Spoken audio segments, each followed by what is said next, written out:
Baik, sebelumnya saya Salsabila Syafari Rawardhani, praktikan dari kelompok 2. Di sini saya akan menyelesaikan lampiran soal nomor 2, lampiran soal bab 6 nomor 2, yaitu membuat program segitiga Pascal and input, yang dimana dalam satu program itu menggunakan pernyataan kondisi, 2 function, 1 main, perulangan, dan rekursif. Di sini jadi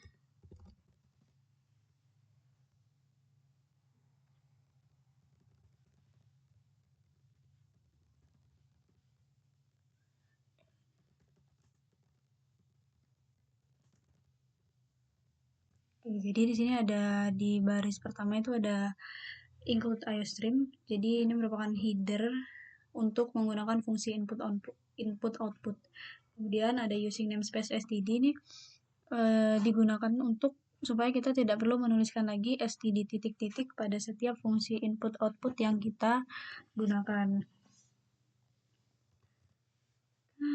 Cantik.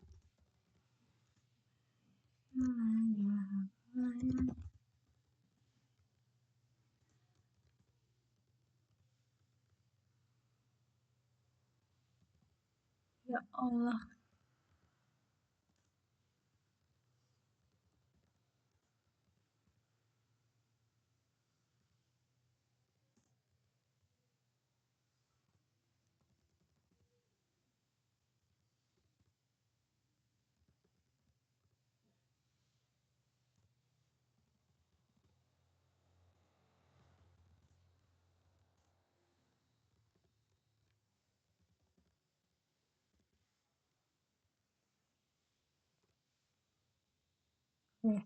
Jadi di baris ke-4 sampai baris ke-8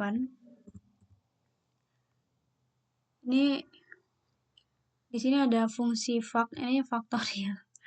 Fungsi faktorial di mana untuk parameternya atau variabelnya di sini ada variabel angka dengan tipe data integer. Jadi fungsi faktorial ini digunakan untuk menghitung faktorial dari si angka ini. Kemudian di sini ada if angka kurang dari sama dengan 1. Jadi jika nanti nilai dari angka ini kurang dari 1 atau sama dengan 1, maka hasilnya itu 1 atau di sini return 1. Jadi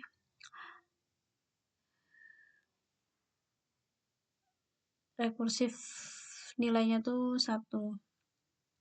Else di sini jadi atau jika tidak kurang dari atau sama dengan 1, maka fungsi ini tuh akan memanggil dirinya sendiri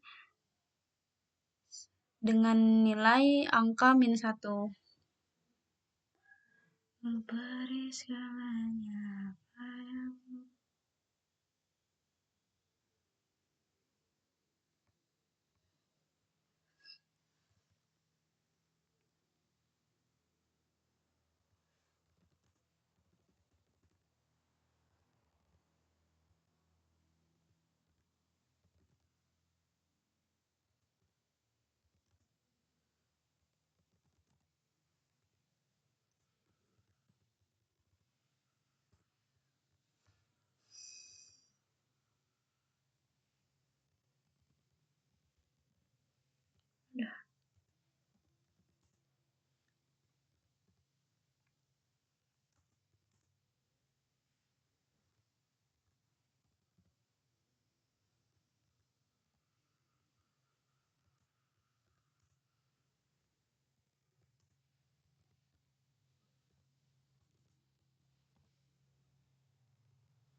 Selanjutnya ini terdapat fungsi kombinasi. Jadi fungsi ini digunakan untuk menghitung nilai kombinasi yang dimana terdiri dari N dan R, yaitu seperti yang kita tahu kalau R itu merupakan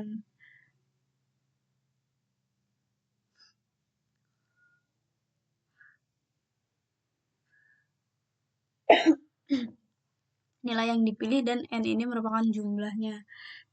Jadi kombinasi ini digunakan untuk memilih nilai tanpa memperhatikan urutan.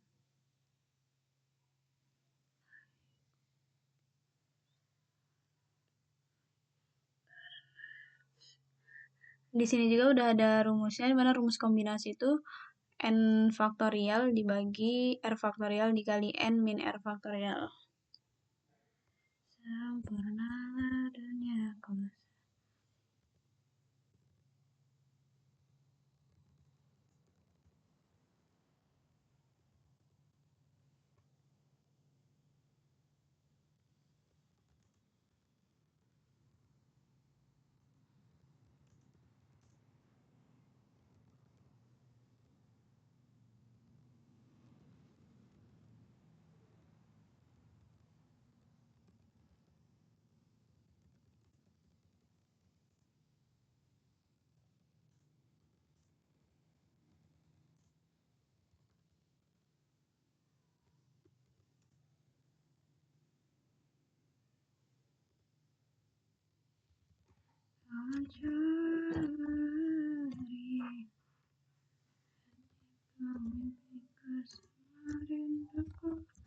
Karena kamu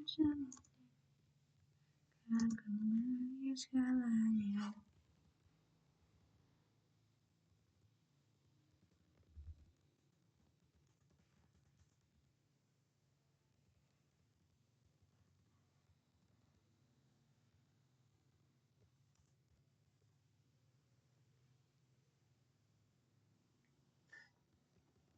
Loh, apa ini?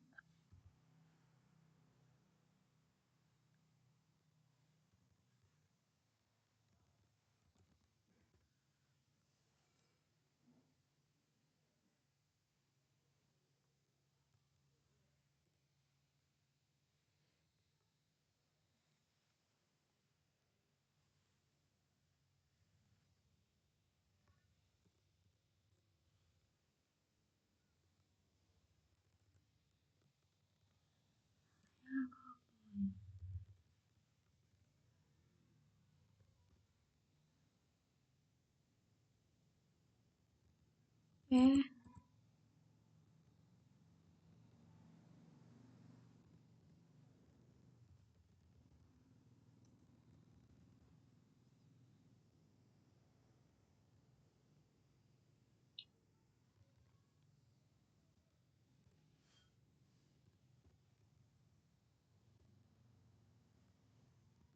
oke. Jadi ini merupakan fungsi utama di mana di sini dideklarasikan variabel ada baris, ij dan spasi dengan tipe data integer. Kemudian program meminta input untuk baris. Setelah menginputkan baris, di sini terdapat pernyataan kondisi di mana dicek apakah baris kurang dari sama dengan 0. Jika baris kurang dari sama dengan 0, maka program itu akan mencetak jumlah baris harus lebih dari 0. Dan program berakhir. Jika baris tidak kurang dari sama dengan 0, maka program ini akan mencetak ini segitiga Pascal, kemudian gunakan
Oh ya, plus plus ya.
Oke, jadi sesudah di sini terdapat perulangan. Perulangan ini untuk jumlah baris pada yang pertama yang di baris 26 ini untuk jumlah baris pada segitiga Pascal. Kemudian perulangan di baris ke-27 ini untuk mencetak spasi supaya angka yang berada di segitiga Pascal ini posisinya di tengah. Dan di sini jumlah spasinya itu berkurang dengan bertambahnya baris. Kemudian pada baris ke-30 ini perulangan untuk mencetak nilai kombinasi untuk baris I. Dan nilai kombinasinya itu dihitung dengan fungsi kombinasi. Kemudian di sini ada si out and line untuk mencetak baris. Ini saya akan coba lihat output dari programnya.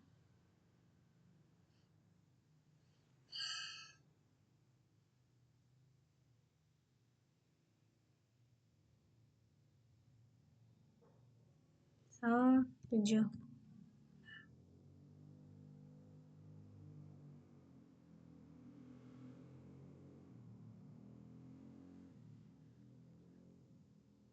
Jadi ini untuk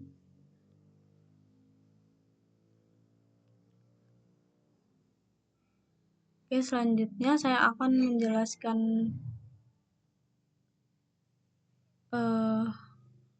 flowchart-nya.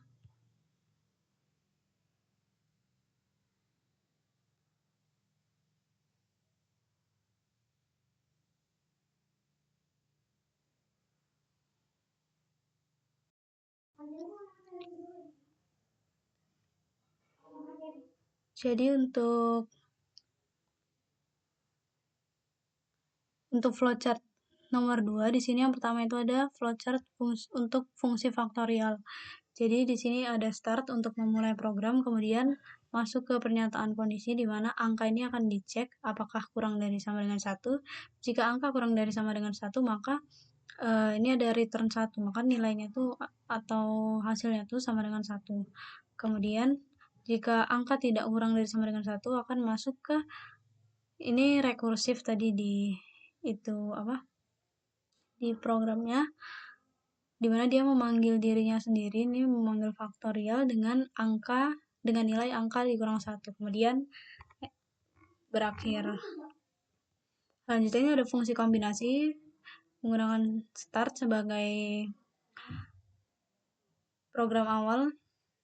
Kemudian ini terdapat ini rumus kombinasi di mana n dibagi r dikali n min r faktorial.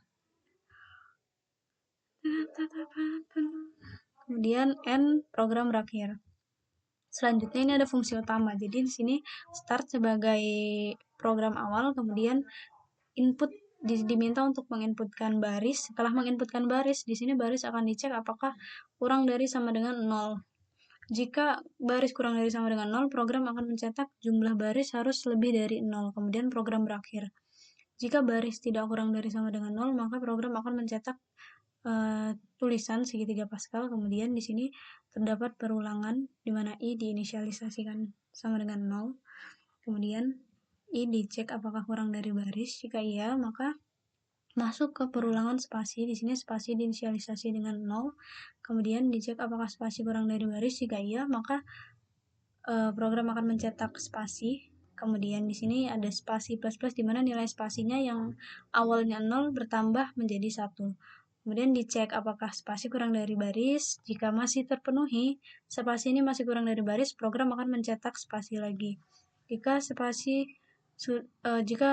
kondisi ini sudah tidak terpenuhi lagi atau spasinya sudah lebih dari baris, program akan keluar dari perulangan spasi, kemudian masuk ke perulangan J. Di sini J diinisialisasikan sebagai sama dengan 0, kemudian dicek apakah J kurang dari I. Jika J kurang dari I, maka program akan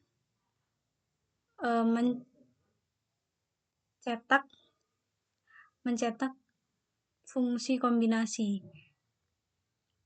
Setelah masuk ke fungsi kombinasi, di sini ada J++, di mana nilai J-nya bertambah 1, kemudian J dicek lagi apakah masih kurang dari I. Jika J masih kurang dari I, dia akan masuk lagi ke cetak kombinasi ini. Jika kondisi J kurang dari I ini sudah tidak terpenuhi lagi, maka program akan keluar dari perulangan J dan mencetak N line atau baris baru. Kemudian di sini kembali lagi ke perulangan I, di mana nilai I-nya bertambah 1.